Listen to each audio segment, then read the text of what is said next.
thought I could do this.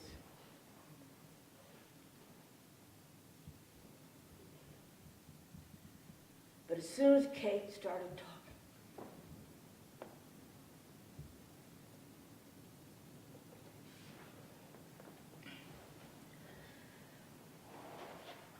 it was January, I think, of 2008.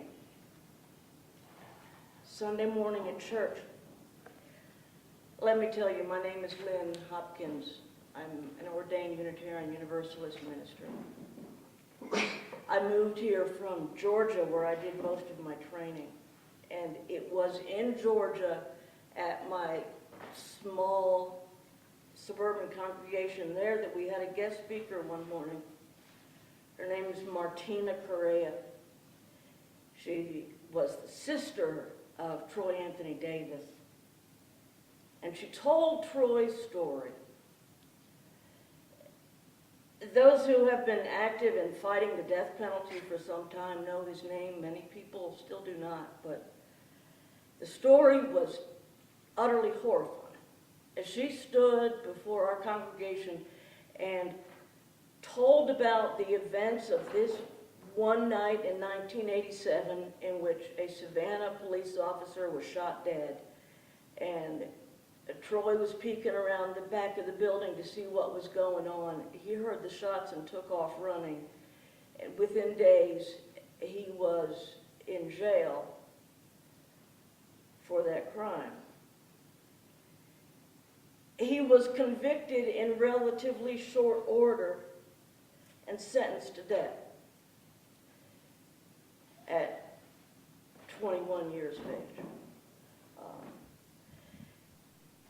And on the surface, it's of course he was. He was a young black man in the wrong part of Savannah, and it was a white police officer who was killed. It was a done deal once they had a name. It didn't matter.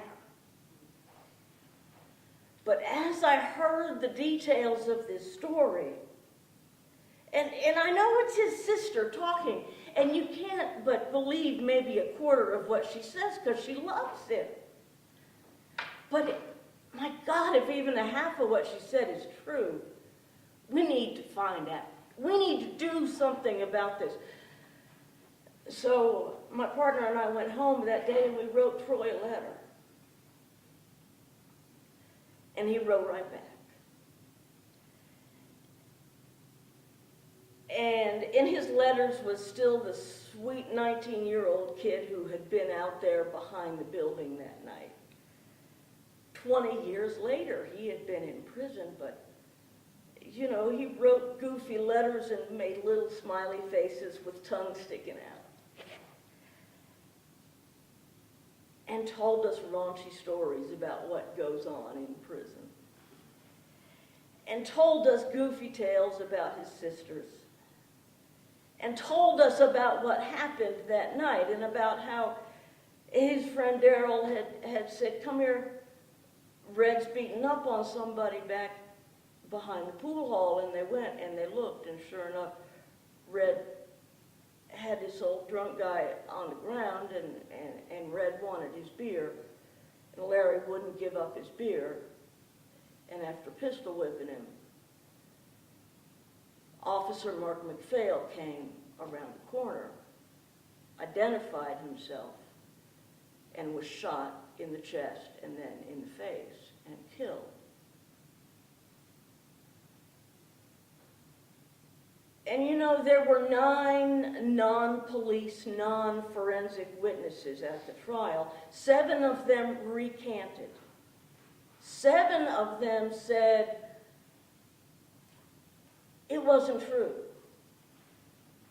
I said it because I was facing charges.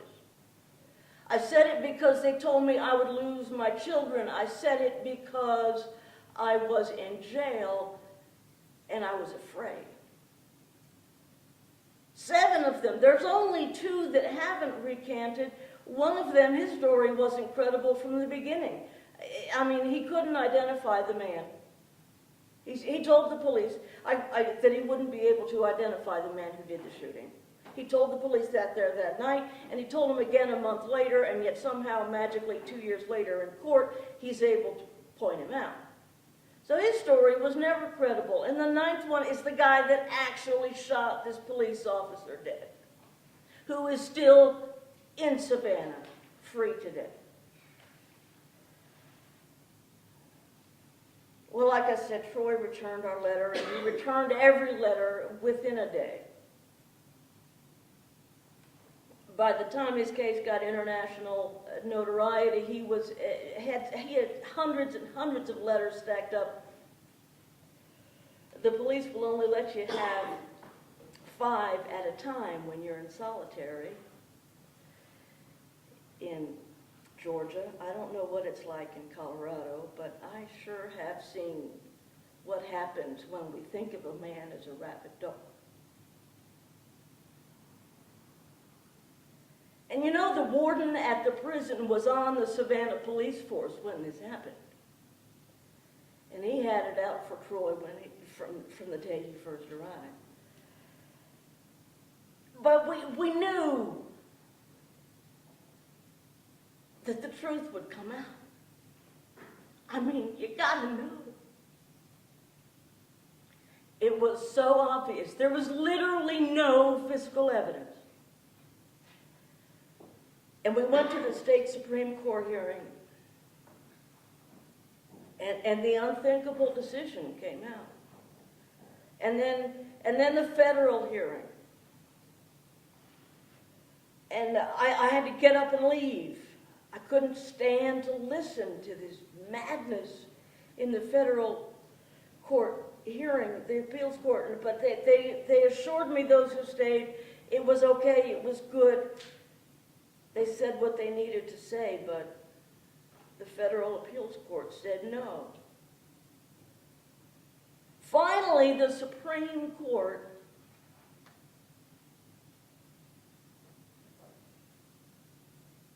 this was the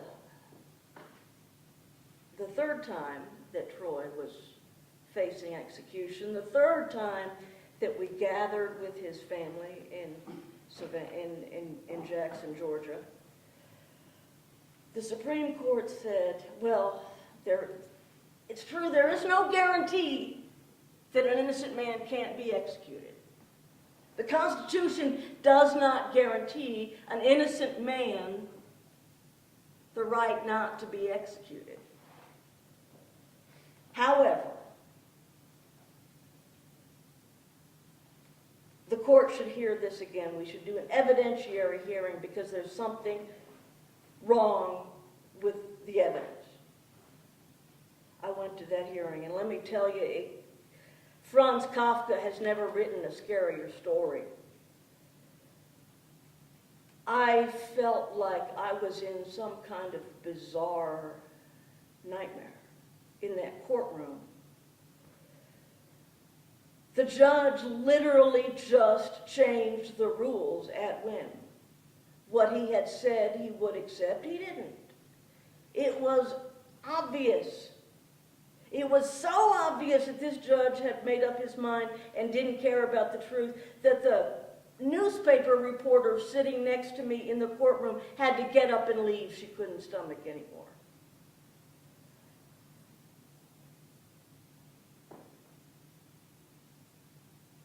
The only thing that they proved at that hearing was that no, the state really didn't have any evidence at all against Troy. There never was.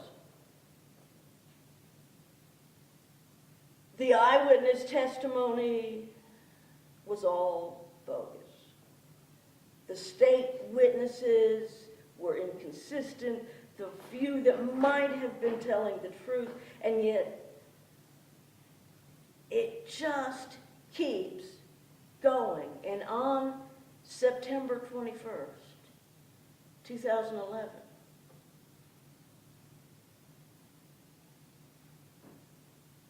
they came into Troy's home where he had been confined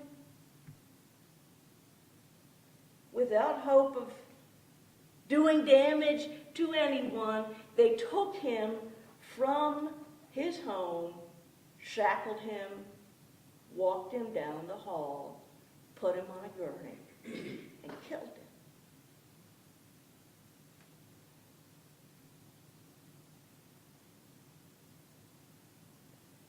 And the only reason I can think of is we had to kill somebody.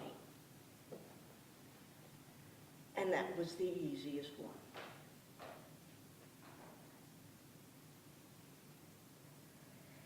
You know, Troy,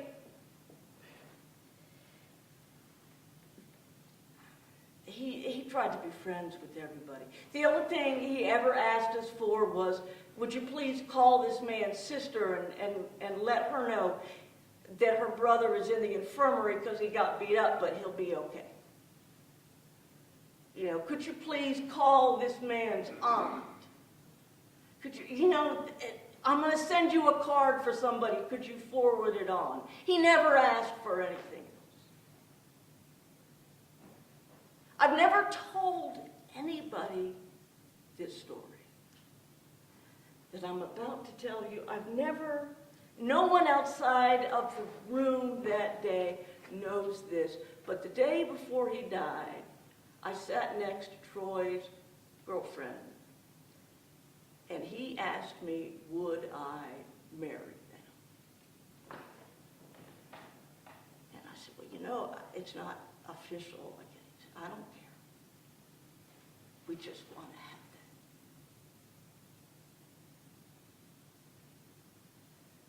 that. That's the kind of man this was. I hated Georgia. Sometimes the only thing that makes me remember how much I love people there is how much I hate it. And I thought I might never get out. And now I think I might end up having to go back. Because there's a fight to be fought.